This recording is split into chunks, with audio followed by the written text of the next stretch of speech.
তাজপুর থেকে ফিরে পরের দিন সোজা চলে গেছিলাম পার্লারে একটা হেড টু টো সার্ভিস নিতে। আর হেড ম্যাসাজটা এত ভালো ছিল যে আমি লিটারালি ঘুমিয়ে পড়েছিলাম। Hey guys, welcome back to my another mini vlog. তো তাজপুর থেকে ফাইনালি আমি বাড়ি চলে এসেছি।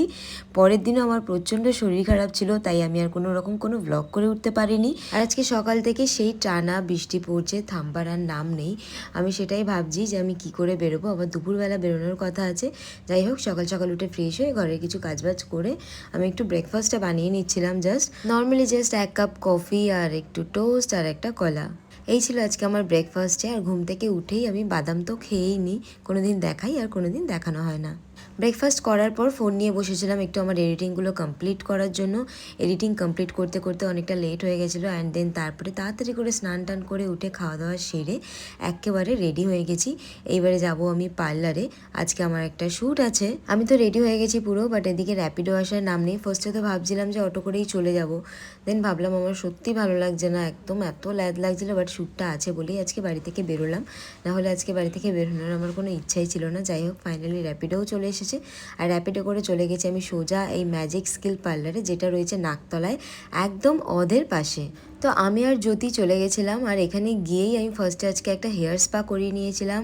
আর হেড ম্যাসাজটা জাস্ট উফ, আমি তো ঘুমিয়েই পড়েছিলাম, এত ভালো। আর এতটা টাইম নিয়ে আমি হয়তো প্রথমেই করলাম কোথাও। তারপর আমি একটা O3 ফেশিয়াল নিয়েছিলাম। আর এই দেখো আমার হেয়ারের রেজাল্টটা। সমুদ্রের হাওয়ায় তো একদম চুলের অবস্থা খারাপ হয়ে গেছিলো, আর তার মধ্যে ট্যান তো পড়েই ছিল।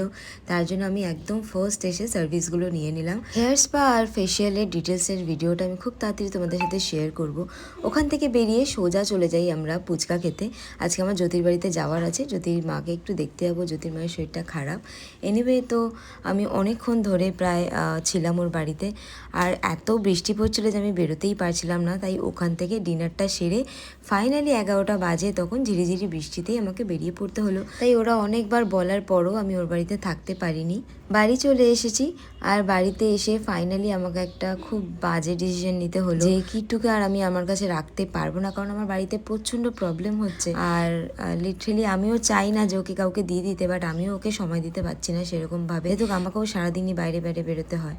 আর তাই আমি লাস্টে ওকে নিয়ে বসেছিলাম, একটু ওকে আদর করছিলাম, কারণ ও সবসময়, আমি যখনই বাড়িতে আসি ও সবসময় এসে আমার কোলেই বসে থাকে, সবসময় আমার পায়ের মধ্যে হাতের মধ্যে মুখ গুজে শুয়ে পড়বে এসেই। আর ওকে দিয়ে দিতে হবে ভেবেই আমি যেন কান্না আর নিজে থামাতে পারছিলাম না। যাই হোক, ওর সাথে একটু লাস্টবারের মতো খেলাধুলা করে নিচ্ছিলাম। আর যদিও ও এখনো আমার কাছে রয়েছে, তোমরা যদি ওকে কেউ নিতে ইন্টারেস্টেড থাকো আমাকে অবশ্যই ইনবক্স করো। আর এমন কেউ করো যারা ও টেক কেয়ার করতে পারবে, ওকে সময় দিতে পারবে। বাকি ডিটেলস আমি ইনবক্সেই বলে দেবো।